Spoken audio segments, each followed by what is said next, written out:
안녕하세요. 책쓰기 코칭 랩 카이로스의 서한 작가입니다. 1:1 온라인 책쓰기 코칭을 통해 예비 작가님들의 이야기가 책으로 출판되고 많은 독자님들을 만날 수 있도록 하는 일을 돕고 있습니다. 이번 영상에서는요, 책쓰기에 있어서 괜찮은 콘텐츠를 만드는 건 핵심적인 일이겠죠.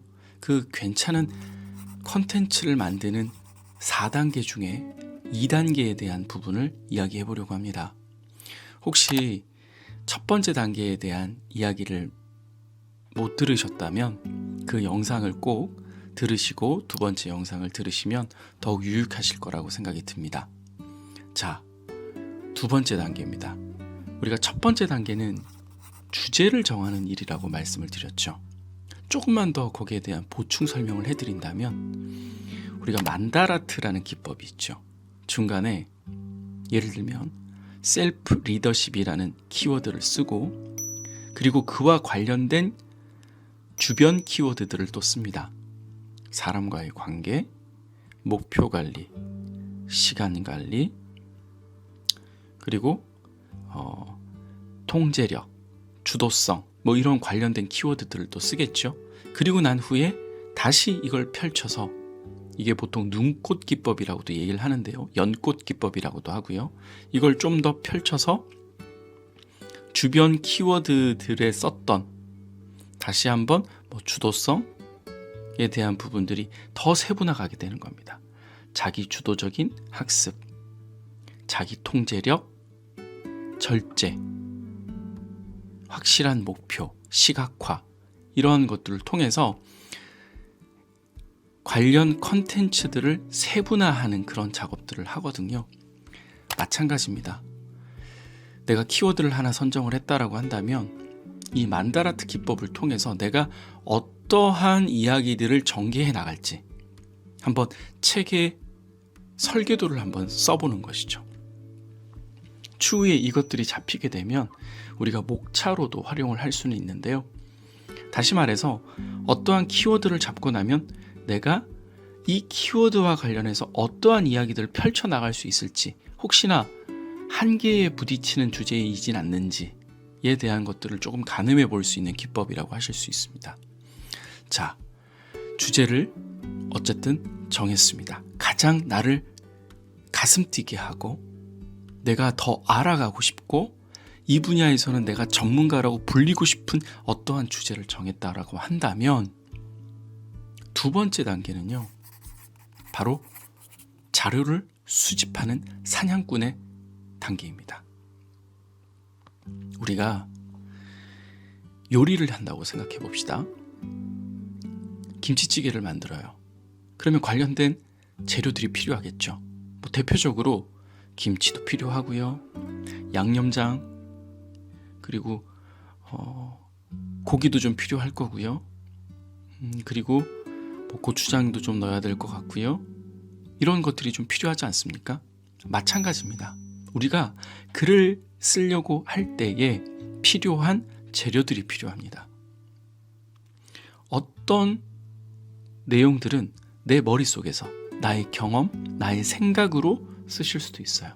물론 그러한 내공이 아주 깊다라고 하시면 그렇게 쏟아내실 수도 있습니다. 그런데 해당 분야의 교수든 또는 그 해당 분야의 박사이든 다 그들이 쓴 책을 보면 그들의 생각만으로, 그들의 경험만으로 책을 내는 경우는 그리 많지 않습니다. 최근에 이 분야의 동향이 어떻고 트렌드가 어떻고 사람들의 관심사가 어떻고 세상이 바라보는 시각이 어떤지에 대한 것들은 조사를 해볼 필요가 있다는 것이죠. 그래서 천천히 관련된 컨텐츠들을 모아서 체계적으로 정리하는 작업이 필요하다는 겁니다. 자, 그럼 뭘 살펴볼까요? 컨텐츠들을 살피는데 요즘 제일 많이 하시는 게 유튜브, 그리고 검색, 그죠? 블로그나 카페나 신문기사나 그리고 유튜브에 올라온 영상들을 갖다가 일단은 기본적으로 살펴보는 것이죠.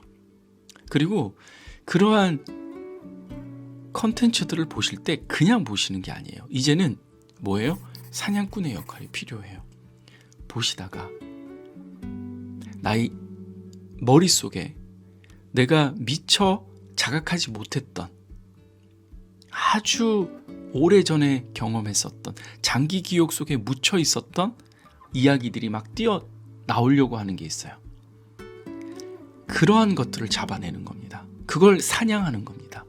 다른 사람의 컨텐츠도 좋지만 내가 내 머릿속에 있던 건데 미처 몰랐던 것들이 튀어나오는 걸 잡아내는 것이고, 또 하나는 컨텐츠들을 보시다가 정말 저거는 내가 알아야 되고 또 알고 싶은 분야이다 한다면 그 부분을 메모하시고 그리고 반드시 출처를 적어서 정리해 두시는 게 필요하다라는 것이죠. 해당 분야의 책을 쓰겠다라고 한다면 관련된 분야에 대한 독서가 반드시 선행되어야 됩니다. 자기계발서를 쓰겠다고 하시는 분이라면 시중에 나와 있는 베스트셀러 자기계발서에 대한 부분들을 읽어보셔야 됩니다. 읽으시고 이렇게 글을 썼구나 라는 것도 있지만 이러한 부분은 내가 미처 알지 못했던 부분인데 하면서 인용하실 수도 있고요. 참고하실 수도 있는 겁니다. 다시 말해 경쟁 도서에 대한 분석 단계가 바로 두 번째 단계에 들어가는 것이죠. 사람을 만나서 이야기를 나눠보는 것도 중요하고요. 인터넷 검색 당연히 중요하고요. 신문, 스크랩 너무너무 중요한 거고요. 그리고 우리 작가님 스스로의 그동안 모아두었던 자료들을 살펴보는 것도 의미 있을 겁니다. 우리가 스마트폰에 그렇게 많은 캡처 사진들이 있는데 일목요연하게 정리해 놓는 경우가 잘 없습니다. 그렇죠? 이러한 것들도 필요하다라는 겁니다. 저는 에버노트라는 어플을 사용을 하는데요. 다시 말해서 책을 읽다가 꽤 괜찮은 자료다라고 생각이 들면 그 부분에 대한 것들을 찍고 또 사진도 같이 앞에 표지 부분에 대한 사진도 같이 찍어서 이 책의 출처와 함께 자료를 메모해 둡니다. 그리고 신문 기사를 읽다가 꽤 괜찮은 자료들을 찾으면 캡처를 해두고 또 저장을 해두는데, 저장할 때 되게 중요한 게 있어요. 뭐냐면 에버노트에다가 사진이나 또는 캡처한 것을 첨부해서 넣고 해시태그를 달아두는 거죠. 이건 시간 관리, 어떻게 시간을 쓸 것인가, 시간, 이런 해시태그를 달아놓는 거죠. 그러면 작가님들이 나중에 시간과 관련된 이야기들을 풀어서 글로 쓸 때 이 에버노트에 있는 자료들을 불러와서 그 자료를 참고하면서 훨씬 더 풍성하게 글을 써나갈 수 있다는 겁니다. 바로 그 작업이 바로 2단계에 해당이 되는 겁니다. 꼭 책을 쓰기 위해서 2단계를 하는 건 아니에요. 뭐냐면 평소에도 이 2단계 작업은 작가라는 마인드가 있다면 항상 컨텐츠를 보고 정리해서 체계적으로 저장해두는 역할은 작가로서 꼭 갖춰야 될 기본적인 태도라고 생각이 듭니다. 이렇게 주제가 정해지고 그리고 큰 챕터에 해당이 되는 거, 다시 말해서 셀프 리더십이라고 했을 때 카테고리가 최소한 3개는 나올 거 아니에요. 첫 번째, 사람과의 관계, 두 번째, 시간 관리, 세 번째, 목표 관리. 글을 읽고 관련된 자료들을 보면서 논문을 보고 잡지를 보고 저널들을 읽으면서 사람들을 만나고 또 강의를 들으면서 많은 컨텐츠들, 관련 컨텐츠들을 보면서 이를 정리해서 그 3개의 카테고리 안에 지속적으로 출처와 함께 저장해두고 해시태그를 달아두는 것입니다. 그리고 본격적으로 저술 활동을 할 때 관련된 컨텐츠들을 꺼내서 자료를 참고해서 또 중요한 내용, 출처를 안내하면서 글을 써나가는 게 중요하다는 겁니다. 이게 바로 두 번째 단계죠. 조금 감이 잡히시나요? 너무너무 중요한 부분에 대한 두 번째 단계였습니다. 오늘도 경청해 주셔서 고맙습니다. 작가 서한이었습니다.